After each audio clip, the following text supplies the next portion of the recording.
जैसा कि हमने कहा था कि अब हम कहावत भी आपको लेकर आते हैं हमारे इस मोटिवेशन चैनल में। तो दोस्तों, हर कहावत बनने के पीछे कोई ना कोई उद्देश्य होता है, जो मैंने आपको लास्ट वीडियो में बताया था। बहुत से रोचक तथ्य होते हैं, कुछ वैसे के वैसे ही होते हैं जैसे उस कहावत को बनाने के पीछे रहे होंगे, और कुछ कल्पना मात्र से भी हो सकते हैं कि ये कहावत बनने के पीछे ऐसा ही कुछ रहा होगा।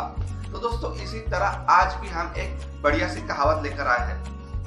तो मैं एडवोकेट पवन चौहान स्वागत करता हूँ आप सबका मेरे मोटिवेशन स्टोरी में। तो आज की हमारी जो कहावत है, ढाक के तीन पत्ते। जी हाँ दोस्तों, ढाक के तीन पत्ते। आपने हमेशा ही ये कहावत सुनी होगी। आज इसके पीछे का एक जो रोचक तथ्य है वो मैं आपको बताऊंगा।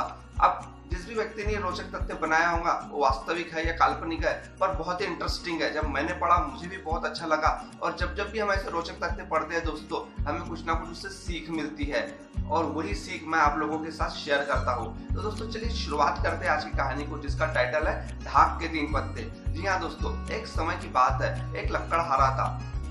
वो जंगल में जाता और लकड़ियां तोड़ता और ढाक के पत्ते भी तोड़ लेता एक पेड़ से, और उन्हें बाजार में जाकर बेचा करता था।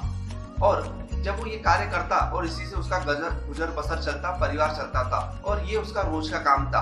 पर जब वो जंगल में जाता तो हमेशा एक चीज बहुत देखता, ऑब्जर्व करता। देखिए दोस्तों, ऑब्जर्वेशन बहुत बढ़िया चीज होती है। जब आप किसी भी चीज का ऑब्जर्व करेंगे या किसी चीज का आकलन करेंगे तो आपको कुछ ना कुछ चीजें रहस्य पता चलेंगी, क्योंकि ईश्वर ने जो संसार बनाया है बड़ा ही रहस्यमय है दोस्तों। इसे जितना समझो उतना कम है।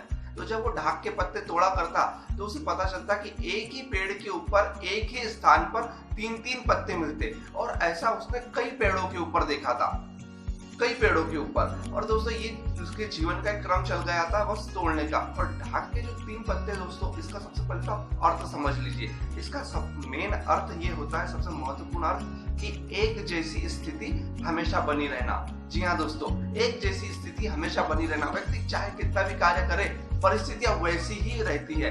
तो आज की इस कहानी के एंड में आपको पता चलेगा कि ढाक के तीन पत्ते क्यों कहते हैं। जब वो लकड़हारा ये चीजें देखता तो उसे समझ में नहीं आता कि ऐसा क्यों, एक ही जगह पर तीन पत्ते कैसे निकलते हैं। पर जब वो अपने घर पर भी जब कोई कार्य करता, जब भी कोई प्रोग्रेस करता या डेवलपमेंट करने की सोचता, तो परिस्थितियां जैसी की वैसी ही रह जाती। वो चाहे कितनी भी मेहनत करता अपने घर पर, उसे परिस्थितियां बदलती भी नहीं दिखती, उसे वैसी की वैसी दिखाई देती।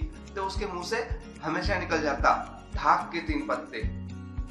फिर वही ढाक के तीन पत्ते। जब भी कोई प्रोग्रेस नहीं दिखता, जब भी कोई कार्य करता, उसका मन व्याकुल हो जाता था दोस्तों, यार एक प्रोग्रेस क्यों नहीं निकल रहा है। तो उसके मुंह से प्रोग्रेस तो भले हो ना हो, पर उसके मुंह से हमेशा एक बात ये निकल जाती, ढाक के तीन पत्ते। तो दोस्तों, ये कहावत वहीं से चल पड़ी, ढाक के तीन पत्ते। देखिए दोस्तों, हमारे जीवन में भी कुछ ऐसे ही होते रहता है। अगर आप ऑब्जर्व करेंगे, मैंने तो बहुत बार ऑब्जर्व किया है, ये बहुत बार हम बहुत मेहनत करते हैं, कई बार निष्कर्ष पर भी आते हैं, और घूम फिर कर जिस जगह से निकलते हैं उसी जगह पर आ जाते हैं, जिस जगह से निकलते हैं उसी जगह पे आ जाते हैं, जिस जगह से निकलते हैं उसी जगह पे आ जाते हैं। कोई परिणाम हमें दिखाई नहीं देता, हमेशा स्थिति जैसी की वैसी ही रहती है। तो दोस्तों, ये जो स्थिति है इसे ढाक के तीन पत्ते कहते हैं। होता है कभी कभी इंसान के जीवन में ऐसा, कभी कभार प्रॉब्लम्स आ जाते हैं, कभी कभार सॉल्यूशंस नहीं मिलते, पर शांत चित्त मन से जब सोचो तो सारे सॉल्यूशंस निकल जाते हैं। और इस कहानी के पीछे का उद्देश्य भी यही था कि ये जो कहावत थी, शायद किसी ने कल्पना मात्र से ही क्यों ना बनाई हो इसका अर्थ, और बड़ा ही रोचक था दोस्तों,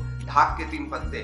तो दोस्तों, हमारी इसी तरह अनेक कहावतें आपके लिए मैं लाया करूंगा, और हमेशा आप मेरे मोटिवेशन स्टोरी को देखते रहे। मैं हर बार कोई ना कोई नई चीज आप लोगों के लिए लेकर आता हूँ, इसलिए मेरे चैनल को सब्सक्राइब करें, लाइक करें, शेयर करें। और दोस्तों, से लाइक नहीं किया, शेयर नहीं किया तो फिर क्या किया, और बेल आइकन बटन दबाना ना भूले दोस्तों। आपने मेरी कहानी को सुना, महत्वपूर्ण समय आपका निकाला, उसके लिए आपका बहुत बहुत धन्यवाद। मिलते हैं नेक्स्ट मोटिवेशन स्टोरी में। जय हिंद, जय भारत, धन्यवाद।